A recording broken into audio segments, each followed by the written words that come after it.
Mac apps allow you to do things with your Mac that can unlock or even lock functionality of your Mac to help things like monitor computer vitals and help with thermals. Hello everyone, my name's Mike, and here at Tech Moon we uncover tech at home and in video. So hit that subscribe button if you want to see more. But today I'm going to show you my top 5 favorite utilities for my Mac. So let's uncover them. Now this video isn't to do with apps, but more utilities, which basically gives you more functionality and features that aren't included in macOS that I think are super useful. I've done a separate video specifically for apps for that more day-to-day, so check that out. There is also going to be a part 2 to this video as there's so many apps that I think that you definitely should try out. So give me a like on this video if you want to see that. Anyway, let's get into it. So the first app I'm going to show you is Istat Menus, and this is a fantastic utility.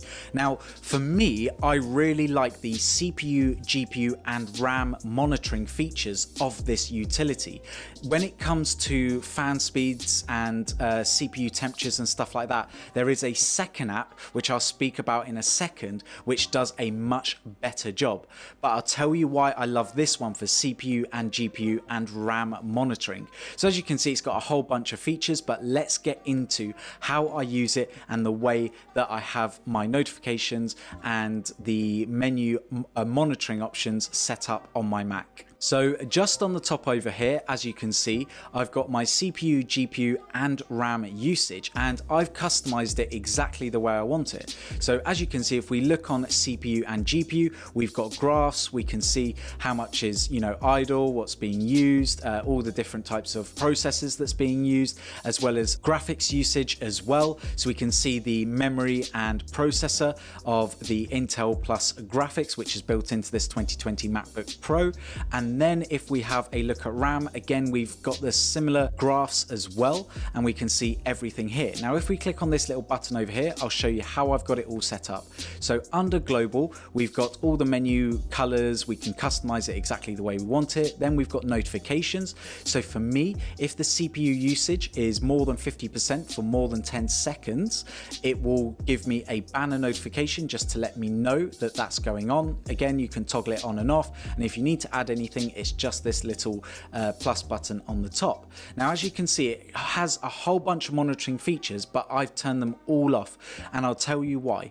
So first of all, let's talk about the two things that I have turned on, and that's CPU, GPU and the memory. So over here, we can customize it exactly the way we like it. So if you're someone who likes to have bar graphs or pie graphs regarding the usage, all that you do is just click and drag and add it into the active items. So for me, I have the icons set up, and that's basically it. So this just lets me know that this is the CPU. This lets me know that this is the GPU. I have two little sort of bar graphs just over here, and then I've got the percentages as well. If I look at the memory, again, I have something very similar. So I've got the icon to let me know that it's memory, and the graph to show me what's being used, and then the actual numbers of my RAM being used as well as what's free of RAM, again, just to see how much I'm actually using depending on the programs. Now it's also got things like disk, which for me, it's not something that I particularly like to monitor. Also network settings as well. Now sensors, now this is really interesting because it says it's got sensor monitoring. However, for me on this 2020 MacBook Pro, it can only detect the sensor of the SSD, which is pretty, for me it's not useful because I want to monitor the temperature sensor of, let's say, the CPU, and I can't seem to do that. Only the hard drive or the SSD is available. And then things like power and time, again, is not really of interest for me. So this is absolutely fantastic. Firstly, because it is the only app that I've tried so far that is reliable, gives me the exact percentages, and it's really easy to use. The other app that I'm going to speak about in a second is really good for fan speeds, which this one doesn't monitor, as well as every sensor pretty much on my MacBook I can monitor as well. So let's jump into that next. Menu Bar Stats is the second app that I would recommend you download after the first one. The reason for that is it just has much better monitoring features for temperature as well as fan speeds. So this app does monitor things like CPU, GPU and memory, but I don't think it's as good as the first app, hence why I actually use both of them together. And I find that this just gives the best of everything that I need to monitor my Mac. So this gives basically the same features as the first app. So again, you've got things like notification widgets. You've also got things like CPU and GPU monitoring with graphs and percentages and stuff like that. But let me show you why I really love this app for monitoring the fan speeds and temperature. So just on the top here, as you can see, next to Istat Menus, I have the temperature and fan speeds. So right over here, it's saying that my fan speeds are at 20% and the temperature of the CPU is at 62-ish degrees. So if I click on this, it's going to show me the left side and the right side, something that pretty much most other apps don't actually allow me to do. So I can see this independently. Now on certain Macs like the MacBook Air as well as the base MacBook Pro, you only have one fan, but this one obviously has two fans because it's the 10th generation £1,800 2020 model. Also, as you can see, I have got pretty much every temperature sensor that this MacBook has. So from battery to all the CPU cores to memory to SSD, I mean, you name it, I've got absolutely every temperature to monitor. And again, I have nice easy percentages right at the top here, so taking a glance at it, I can see the temperature, I can see the fan speeds, as well as with the first app, everything that I need to see about usage of CPU, GPU and the memory. So this is why I think that if you download the first app and you really just want to monitor that extra little bit, then download this second app, because I mean, it is just something that is fantastic. It's not that expensive. It's about half the price of the first application. The only thing that I wish that this had was a bit more color control. But again, if we go into the settings and go into preferences, I'll show you what it can do. Again, you can open up obviously automatically like with the first one when you log in. Appearance, you can change the theme color, but you can't really do anything else apart from that. Again, with the modules, now this is where you add and take away things. So similar to the first app, you can monitor things like battery, Bluetooth, CPU. Again, I've got all of these turned off. The only thing I've got turned on is fans and temperature. And again, as you can see, you can have it as combined, standalone or off. So this is in regards to whether it's just up here or when I open it up, it's down in the menu bar as well. And also on top of that, I can choose, menu name, show bar, what kind of gauge, so whether it's a bar, pie chart or circular chart. Again, I can show the temperature or none, and I can choose the temperature, whether it's in Fahrenheit or Celsius. Obviously, me being in the UK, I use Celsius. And then when it comes to fans, I am just showing the percentages rather than the RPM, because again, I don't really care about the RPM. I just want to know obviously the percentage. And then again, I can show it as a bar or pie chart or circular chart. So download these two apps, absolutely fantastic, highly recommend it. The third app on the list is Mac Fan Control, and they do a free version and a paid version. I think the paid version is $15, but the free version will suit most of you, if I'm completely honest. So as you can see, it gives real-time monitoring of fan speeds as well as the temperature sensor, which is fantastic. And you can also set the fan speed manually as well in the free version, which is fantastic. So let me show you how this works. So just over here, as you can see, I've got it set to show firstly my temperature of the CPU as well as the fan speeds. And as you can see, as I'm hovering over the icon, I can see the fan speed for the first fan and the second fan. Obviously, if you've got a MacBook Air or a base MacBook Pro, it's only going to have one fan. Now, if I click on it and then show Mac Fan Control, we have a few options. So let's dismiss this message and let's show you what we can do with this. So right now, now it's on auto, so this is just going to set the fan speeds depending on obviously what Apple decides. But we can also set a custom speed. So right now I can manually set the first fan and I can press OK, and now it's going to increase the first fan to 3500, which again, if let's say I just wanted to keep that CPU as cool as possible for as long as possible without worrying about, let's say, fan noise. So let's say you're more concerned about the longevity of your Mac. So let's say you're someone who is worried that the fans aren't kicking in as quickly as it should. Don't worry, you can use this app to do so. I'm just going to go back and leave it to automatic. But this is actually a really good free app for those of you who just want a simple free way of monitoring your CPU and fan speeds. So for those of you who have got a MacBook Air or a MacBook Pro or pretty much anything else that Apple provides, I think that to get started, this gives you basically 50 to 80% of what you really need to know about your Mac. The fourth app on the list is Turbo Boost Switcher, and this is something that I would recommend if you have got the MacBook Air and you're just using it for light usage. Now they do a free version, which again you can manually enable or disable the Turbo Boost function. So if you're not aware, the Intel Macs that are available currently have a Turbo Boost feature.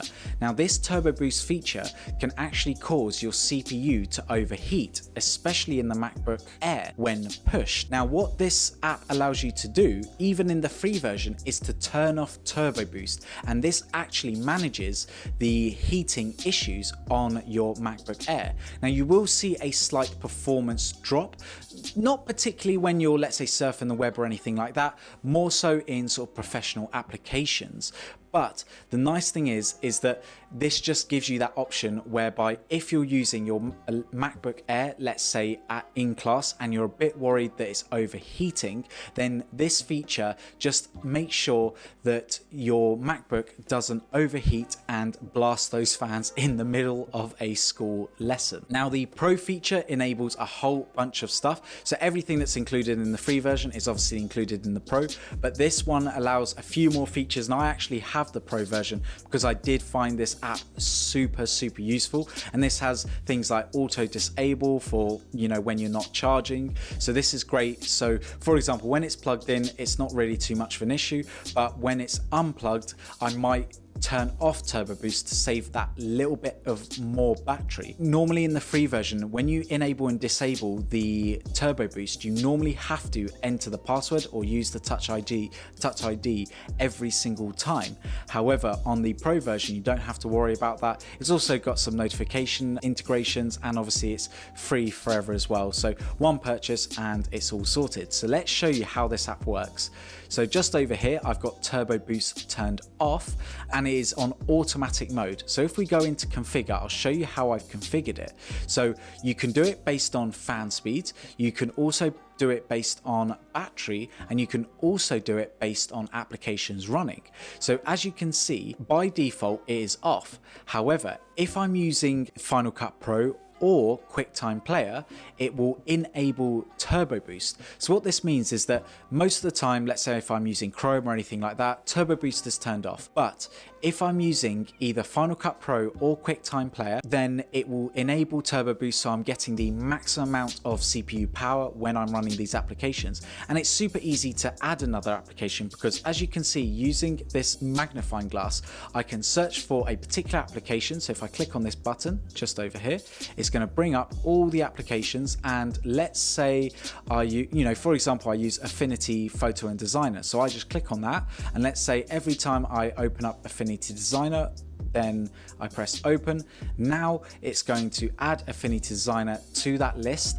And again, let's add Affinity Photo because again, I want to use the maximum CPU power that this computer has available. And then all that I do is I can just toggle that and say enable, and then toggle that and say enable. Now, anytime I'm using any of these four applications, it's going to allow me to turn on the Turbo Boost function of the Intel processor, allowing me to access its full power when using these applications.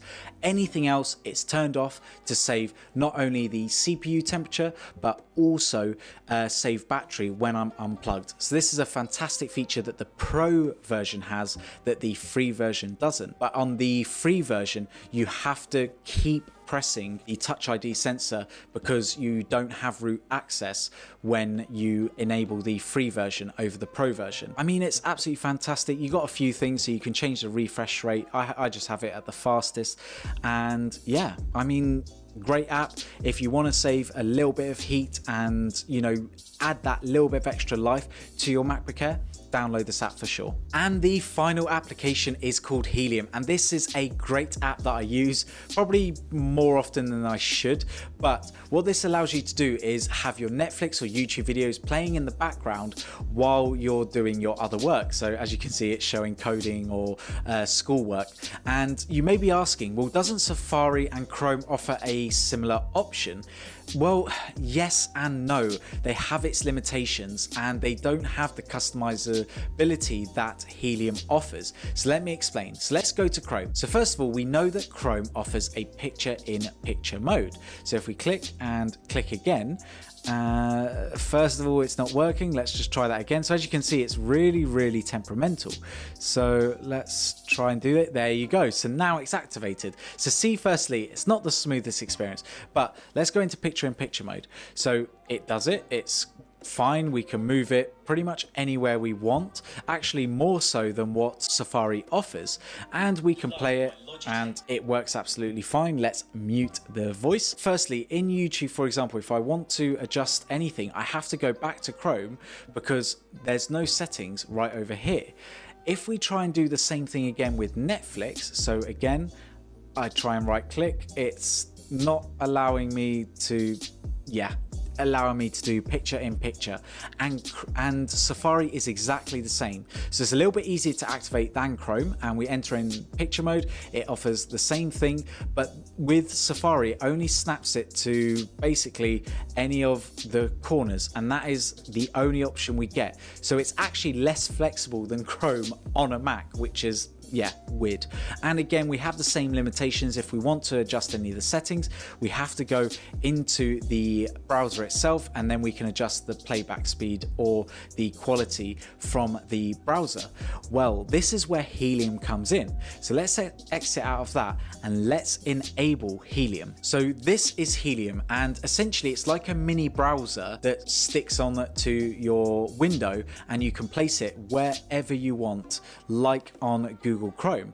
So let me show you how I use this. So first of all, what you need to do is you need to go into location and open the URL. So copy and paste whatever link you have. So for example, this is going to be a Netflix link because you can't do this in any other browser except with Helium. So as you can see, it's now loaded the Lucifer video that I'm watching, and if I scroll, as you can see, it's placing it exactly where I want, and like in Chrome, I can place it in any place I want and I'm not limited like in Safari. The other thing that I really love about this feature is the appearance. So unlike the other two browsers, I can actually change the opacity so I can see exactly right behind it. So if I place it over, as you can see, I can't see anything behind this. Well, let's enable this option, and there you go. Now I can play whatever I want without it disturbing whatever I was doing underneath. And the way that you do that is you got opacity, you can change the opacity, and then the setting that I always like is mouse outside.